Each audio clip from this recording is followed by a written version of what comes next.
बैठाकर कन्फ्रंट कराकर भी इन्वेस्टिगेशन जो है वो आगे करेगी। जी जावेद, बने रहिए मेरे साथ, मैं आपके पास लौट के आऊंगी। Now Husaini, accused of spying for foreign countries and running a fake passport racket, has reportedly confessed to obtaining nuclear related designs from a Russian scientist and selling them to another scientist based in Iran.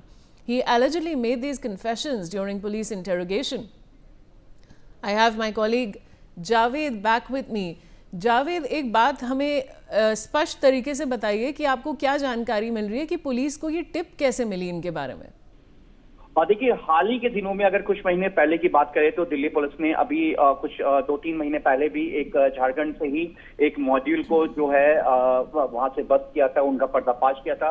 इसके अलावा भी कुछ दिनों पहले भी झारखंड से कुछ संदिग्ध जो आईएसआई से जिनका कनेक्शन था उनको भी गिरफ्तार किया था। उसके बाद इस पूरे नेक्सस को लेकर दिल्ली पुलिस अपनी इन्वेस्टिगेट कर रही थी और एक स्पेसिफिक इनपुट के बेस पर दिल्ली पुलिस के स्पेशल सेल को ये जानकारी मिली थी और इसमें सेंट्रल एजेंसीज के पास भी ये जानकारी। तो उसके बाद इस जो जानकारी इसको डेवलप किया गया, उसके बाद वहां पर लोकल इनपुट को डेवलप करने के बाद जो अख्तर हुसैन जो कि जमशेदपुर जो कि कहीं ना कहीं इस वक्त सेंट्रल एजेंसी से लेकर देश की खुफिया एजेंसी और दिल्ली पुलिस स्पेशल सेल के अलावा गुजरात एटीएस और कई स्टेट की पुलिस के इस वक्त रडार पे, क्योंकि जो टेररिज्म का जो टेरर मॉड्यूल की जो एक बेस है वो कहीं ना कहीं यहाँ से बंगाल के थ्रू बात करें या फिर हम दूसरे स्टेट की बात करें, बिहार के थ्रू बात करें, यहाँ पर इस वक्त सबसे ज्यादा जो बड़ा नेक्सस है वो कहीं ना कहीं स्टैब्लिश हो रहा है। तो ऐसे में दिल्ली पुलिस की स्पेशल सेल को एक स्पेसिफिक इनपुट मिला था इस फर्जी पासपोर्ट को लेकर, जिसमें विदेश भेजने का नाम सामने आ रहा था। उसके बाद दिल्ली पुलिस अपनी एक टीम तैयार करती है,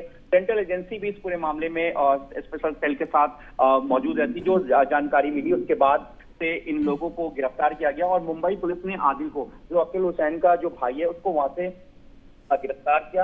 उसके बाद इस इंटरनेशनल जो एक पूरा ये कहीं ना कहीं जासूसी का भी जो एक मॉड्यूल का कनेक्शन जिसको लेकर जांच की जा रही है और ये भी देखा जा रहा है कि क्या अब तक जो है इन लोगों ने विदेश। जी जावेद, बने रहिए मेरे साथ and viewers, as more breaking news coming in now, it is being learnt that they also said that Adil earned a substantial amount from the deal, part of which he invested in a Dubai property while the rest was spent lavishly.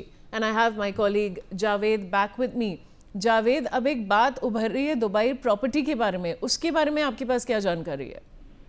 और देखिए, इसके कई जो assets हैं, assets के तौर पर Delhi police को एक ट्रैक रिकॉर्ड मिला है कि इसकी कुछ प्रॉपर्टी जो है गल्फ कंट्री और मिडिल ईस्ट में है, जहां पर इसने इस पूरे रैकेट के थ्रू और जो इसके कनेक्शन है, क्योंकि इसका पाकिस्तान कनेक्शन भी सामने आया है, ये पाकिस्तान भी जा चुका है पासपोर्ट के जरिए। अब इसके पास जिस तरीके से एक ओरिजिनल और 2 फर्जी पासपोर्ट मिले हैं, तो क्या अब इन पासपोर्ट का इस्तेमाल इसने इसी तरीके से और लोगों को भी भेजने में किया? कौन कौन लोग हैं और उनसे जो एसेट्स के तौर पर पैसे आए उनको लेकर जो प्रॉपर्टी वहां पे स्टैब्लिश की गई, और साथ ही दिल्ली पुलिस हवाला भी देख रही, क्योंकि जो एक ट्रांजैक्शन जो पैसों का हुआ है कहीं ना कहीं हवाला के जरिए भी हुआ है। इस एंगल को भी दिल्ली पुलिस खंगाली, लेकिन कुछ कंट्रीज जो मिडिल ईस्ट की बात करें या दुबई की बात करें तो वहां पर जो है कुछ एसेट्स के तौर पर जो जांच में सामने आया है कि इन्होंने वहां पे अपनी प्रॉपर्टी और अपने कुछ एसेट्स को एस्टैब्लिश किया था।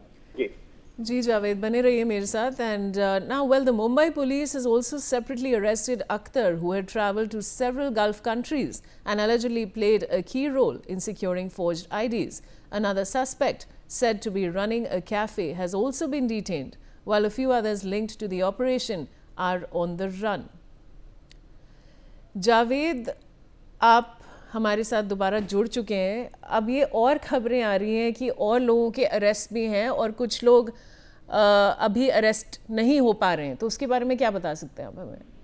देखिए, दिल्ली पुलिस के स्पेशल सेल ने आदिल और उसके भाई अख्तर हुसैनी को, जिसको मुंबई पुलिस ने गिरफ्तार किया, इन दोनों के जो नेक्सस के बारे में यही सामने आया कि इन्होंने खाड़ी देशों में कई बार मूवमेंट किया और साथ ही इन्होंने अब तक कई लोगों को भेजा है। तो ऐसे में जो अब तक इनके इस पूरे नेक्सस में इनके हैंडलर के तौर पे कौन लोग काम कर रहा था, झारखंड में जमशेदपुर की बात करें या जमशेदपुर के अलावा रांची, धनबाद और बाकी जिले की बात करें झारखंड के, तो वहां पे इनके कौन कौन से हैंडलर्स हैं, दिल्ली में कौन इनका हैंडलर था, क्योंकि दिल्ली के ये नॉर्थ ईस्ट जिले से ये गिरफ्तार हुआ है। दिल्ली पुलिस के स्पेशल सेल ने स्पेसिफिक इनपुट के बाद गिरफ्तार किया है। तो ऐसे में अब यही है सवाल है कि इनके साथ कितने लोगों का एक नेटवर्क जुड़ा हुआ था, क्योंकि देखिए फर्जी पासपोर्ट में और जिस तरीके से फर्जी डॉक्यूमेंट्स का जो पूरा मामला सामने है, ये एक नेक्सस, बड़ा नेक्सस है, क्योंकि पूरे इंटायर इंडिया से लेकर विदेशों तक फैला हुआ था। तो ऐसे में दिल्ली पुलिस के रडार पर कई लोग हैं, कई संदिग्ध हैं, जो अफजल हुसैन और आदिल के बयान के बेस पर जो अभी तक की पूछताछ में जो सामने आया है, क्योंकि अभी कल ही इन्हें कोर्ट में प्रोड्यूस किया गया था गिरफ्तार के बाद, और उसके बाद इन्हें 7 दिन के रिमांड मिला। इस 7 दिन के रिमांड में दो संदिग्ध। जी जावेद, बहुत बहुत शुक्रिया सारी जानकारी के लिए। And viewers, news X has been getting you every update when it comes